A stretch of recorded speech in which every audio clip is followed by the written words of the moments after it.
नमस्कार दोस्तों, आज का ये वीडियो आपके लिए इंपॉर्टेंट है।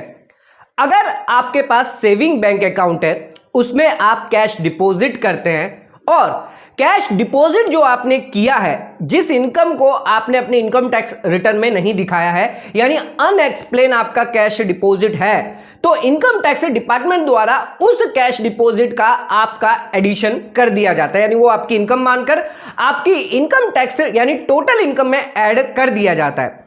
लेकिन एक इंपॉर्टेंट डिसीजन, एक इंपॉर्टेंट जजमेंट आया है।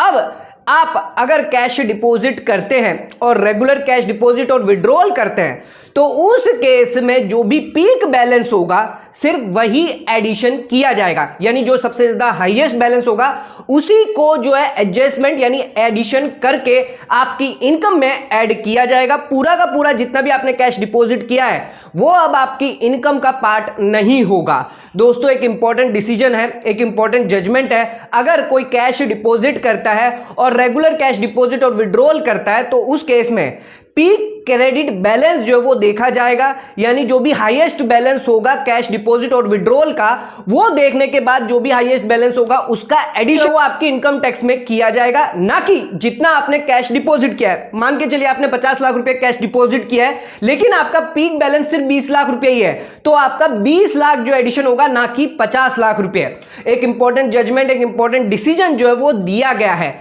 इंदौर IT-80 केस के अंदर। आइए जानते हैं क्या है पूरा केस, क्या है पूरा डिसीजन आज के इस कंप्लीट वीडियो के अंदर। चैनल पर नए तो सब्सक्राइब कर लीजिए और बेल आइकन पर नोटिफिकेशन पे क्लिक कर लीजिए, ताकि आपको आने वाले सभी नोटिफिकेशन रिगार्डिंग हमारे वीडियोस रेगुलरली मिलते रहे। आइए स्टार्ट करते हैं अपना आज के वीडियो को बिना किसी देरी के।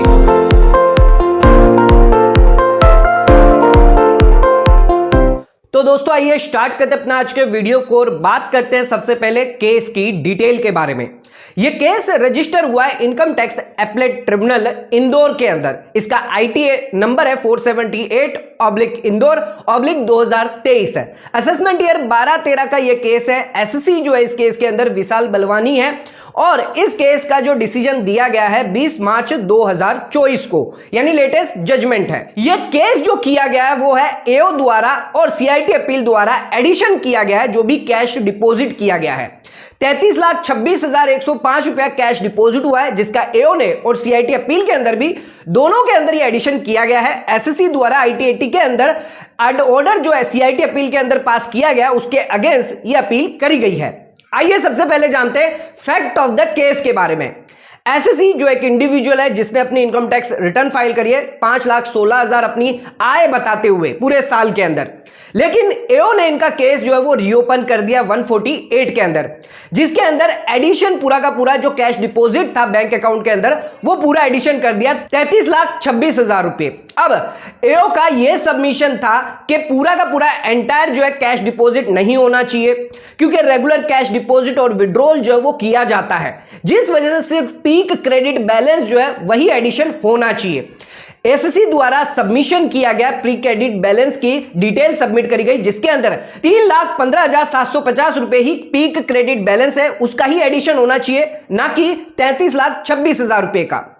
AO द्वारा यह कहा गया कि पहले SC ने जो है डिनाई कर दिया, कोई भी कैश डिपॉजिट ना किया गया था, जिस वजह से AO ने यह भी कहा कि इनकी सैलरी और इनकम फ्रॉम अदर सोर्सेज से इनकम है, लेकिन इन्होंने प्रॉपर सोर्स हमें नहीं बताया, जिस वजह से पूरा का पूरा एडिशन किया गया। SC चले गए CIT अपील के अंदर। CIT अपील के अंदर सबमिशन देने के बाद CIT अपील द्वारा भी यही कहा गया AO ने जो एडिशन किया है वो सही है। SC की जो अपील थी वो रिजेक्ट कर दी, जिसके बाद SC के पास कोई ऑप्शन नहीं था और SC ने अपील फाइल कर दी ट्रिब्यूनल के अंदर IT-80 इंदौर के अंदर। आइए अब जानते हैं IT-80 ट्रिब्यूनल द्वारा क्या फाइनल डिसीजन दिया गया, क्या फाइनल जजमेंट दिया गया इस केस के अंदर। ट्रिब्यूनल इंदौर का डिसीजन जानने से पहले हमें यह जानना जरूरी है कि पीक क्रेडिट बैलेंस निकाला कैसे जाता है। एग्जाम्पल के तौर पर अगर आपको समझाएं, तो अगर आपने 1 अप्रैल 2024 को कैश डिपॉजिट किया, मान के चलिए 5 लाख रुपए आपने डिपॉजिट कर दिए, इसके अगले दिन यानी 2 तारीख को आपने 3 लाख रुपए कैश विड्रॉल कर लिए, फिर तीसरे तारीख को आपने यानी 3 अप्रैल को ही आपने वापस 3 लाख रुपए जमा कर दिए, 5 अप्रैल को आपने 2 लाख रुपए वापस विड्रॉ कर लिए और 10 तारीख को आपने 10 लाख रुपए जमा करे, इसके 11 तारीख को आपने 5 लाख विड्रॉल कर लिए। तो दोस्तों ये आपका रेगुलर कैश और विड्रॉल जो वो चलता आ रहा है। अब इसमें आपको पीक क्रेडिट बैलेंस जो है वो निकालना है, जिसके लिए आपको कुछ नहीं करना होगा। आपको जितने भी अनअकाउंटेड यानी अनएक्सप्लेन कैश है, कैश और डिपॉजिट जितना भी आपका किया है पूरे साल के अंदर, वो आपको क्रोनोलॉजिकली यानी कैश डिपॉजिट डेट वाइज आपको कर देना है।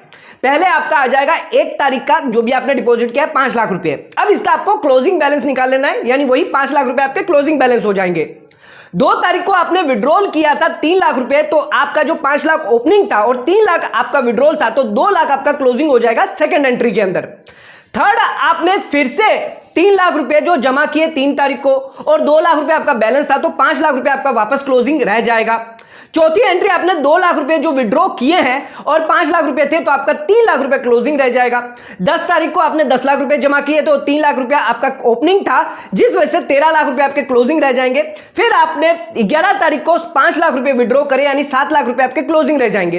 अब ये जो क्लोजिंग है, जिसमें से हाईएस्ट जो भी क्लोजिंग होगा वो आपका पीक क्रेडिट बैलेंस माना जाएगा, यानी 13 लाख रुपए।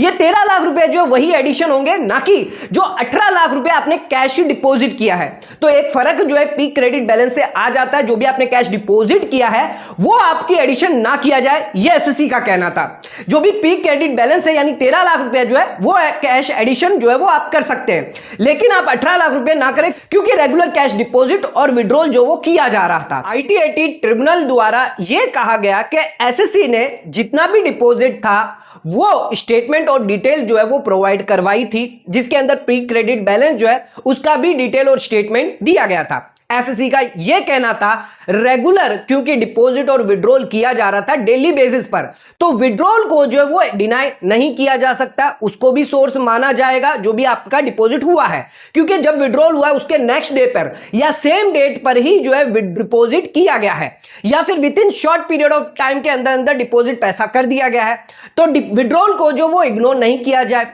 एडिशन जो है वो पीक बैलेंस को देखते हुए किया जाए।